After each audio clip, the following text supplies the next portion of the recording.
Hi, my name is Elijah Rubin. I'm a senior at St. Ignatius. Hello, I'm Jonathan Hernandez, also a senior at St. Ignatius. I'm John Paul Naughton, also a senior at St. Ignatius. So this is a C-SPAN documentary filmed about education in our hometown of San Francisco. ABC, easy as 1, 2, 3.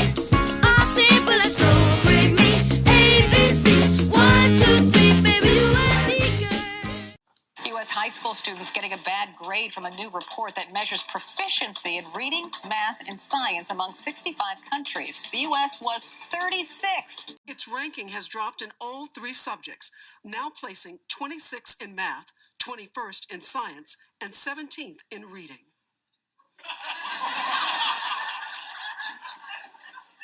Oh my God, we're in 21st place. My name is Miss Curtin. I taught at Thurgood Marshall for 2 years in San Francisco, and this is my 3rd year at St. Ignatius. Being a teacher at both a public school and a private school, what do you feel was the difference between public and private? There are a lot of differences. I was at a really low-income, very ethnically diverse high school when I was teaching in public school. And because of the socioeconomic status of a lot of my students, that had a big impact on how they performed and their motivation. It also had a big impact on the kind of teachers we could keep at the school, and then also a lot of changes because people weren't sure how to get the most out of a population that struggles outside of school and how to make that, make them successful in school. So that's a big difference because here, obviously, we have a lot of affluent kids. We have a lot of people who have a ton of support at home. And so they're culturally, they've got a lot of resources to pull from and a lot of support in that sense. So that's the big difference, the amount of support and kind of that intrinsic motivation. There were some in public school, but it's a lot more common here. In the United States, our education system tends to sort people. If you're a good student, the next dollar we invest tends to go to you. Think about the transition from high school to college. That's where the big sorting occurs. And if you're good enough to go to college, we invest 4, 5, 6 more years of education in your preparation. So we sort people out, and in the end, that's a good way to produce an elite, a top 10 or 15%.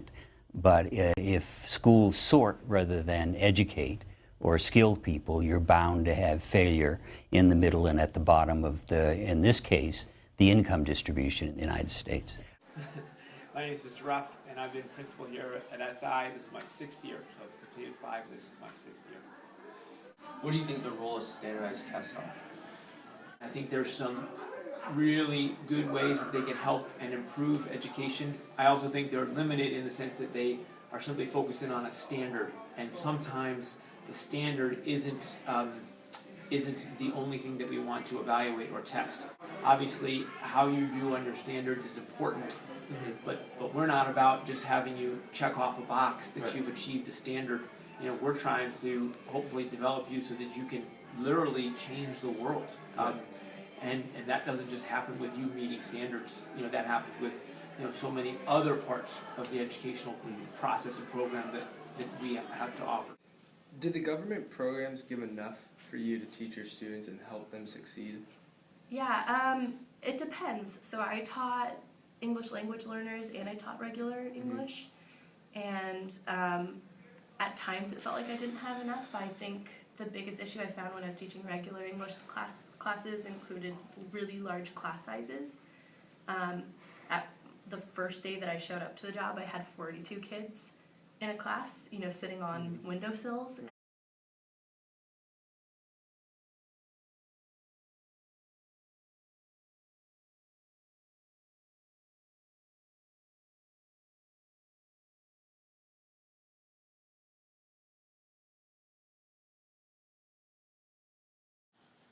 We have been talking a lot about education and the differences between public and private education.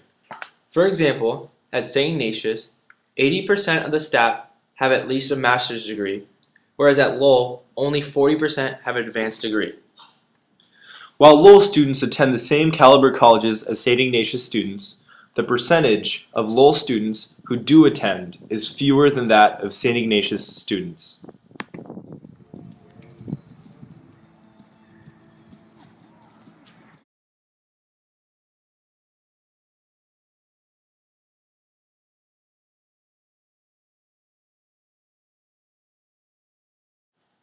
Lowell High School is ranked 43rd overall in the nation among public high schools, and as you can see, is still in need of funding and money to equip students with the tools necessary for a successful future.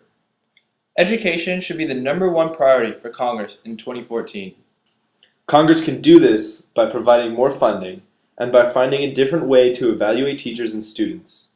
Congress can help to improve public education throughout the United States.